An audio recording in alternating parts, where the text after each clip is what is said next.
Wir haben das Beste rausgeholt, was Deutschland und Europa zu bieten hat.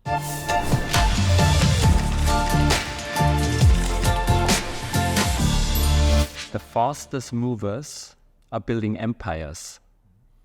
Kannst du mir da den Kontext dazu geben, was das für Aleph Alpha bedeutet? Es gab noch nie eine Zeit, in der sich grundlegend das Fundament, auf dem wir alle stehen, so schnell geändert hat.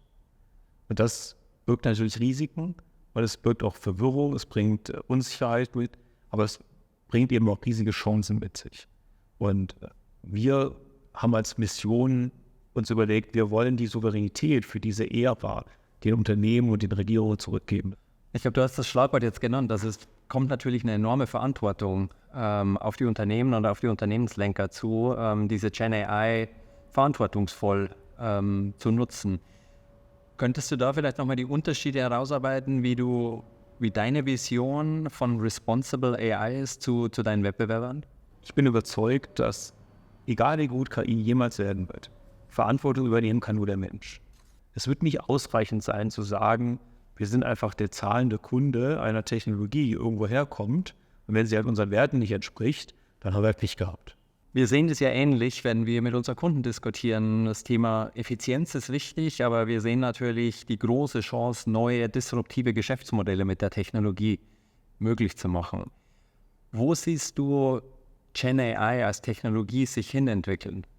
Wir haben im Prinzip Arbeit damit revolutioniert. Vor allem Wissensarbeit, also die Arbeit, die wir vor einem Bildschirm sitzen, machen. Und das ist eigentlich in der ganzen Historie der Menschheit haben wir uns bei der Wissensarbeit immer an das angepasst, was die Maschine leisten konnte. Und jetzt können wir Wissensarbeit, was ein überwiegender Teil unserer Wertschöpfung ist, völlig neu denken. Ein Satz von dir ist ja immer, dass wir vor der nächsten industriellen Revolution stehen. Wie wird sich das manifestieren? Wie schnell wird es dauern? Und welche Art von Revolution werden wir in unserer Wirtschaft sehen? Wir sind sogar schon eigentlich, würde ich sagen, mittendrin in der industriellen Revolution. Und was man jetzt als Effekt davon sieht, ist, dass Wertschöpfungsketten sich verändern, ganz grundlegend. Letzte große grundlegende Veränderung von Wertschöpfungsketten war vielleicht das Internet. Ja, und damals sind beim Internet die heute größten Unternehmen der Welt entstanden. Und diese Chance gibt es eben wieder. Sozusagen, es gibt völlig neue Wertschöpfungsketten, es gibt völlig neue Produkte, Märkte und es wird schon sehr schnell so sein, dass diese Märkte reifen und dass dann alle die zurückgebliebenen, die Non-AI-Player aus dem Markt gedrängt werden. Und wenn wir jetzt auf den Standort Deutschland, vor allem auf den Forschungsstandort Deutschland gucken und auch unsere Startup-Landschaft, ist doch immer wieder beeindruckend, wenn man sich unsere Forschung und den Output der Forschung anguckt, wie Weltklasse wir sind.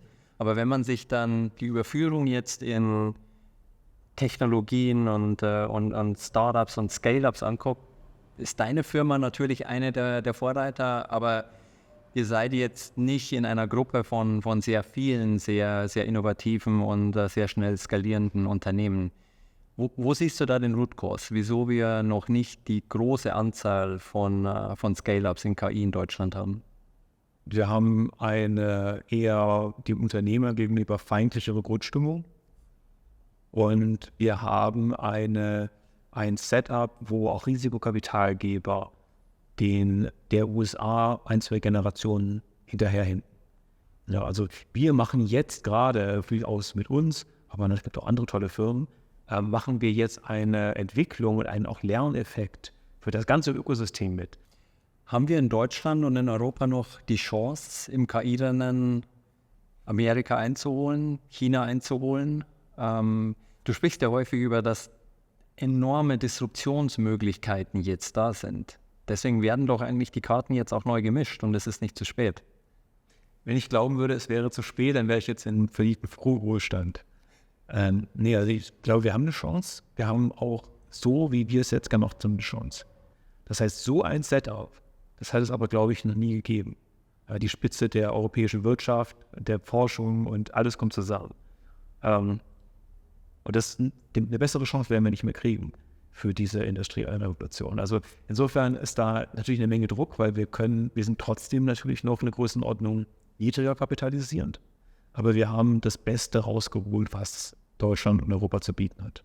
Vielen Dank, Jonas. Vielen Dank, dass du heute hier bist. Danke auch für die fantastische Partnerschaft, die wir haben. Und danke, dass du so ein Vorbild bist für, ich glaube, die jungen Unternehmerinnen und Unternehmer, die sehen können, was man erreichen kann und dass die Karten noch nicht final vergeben sind.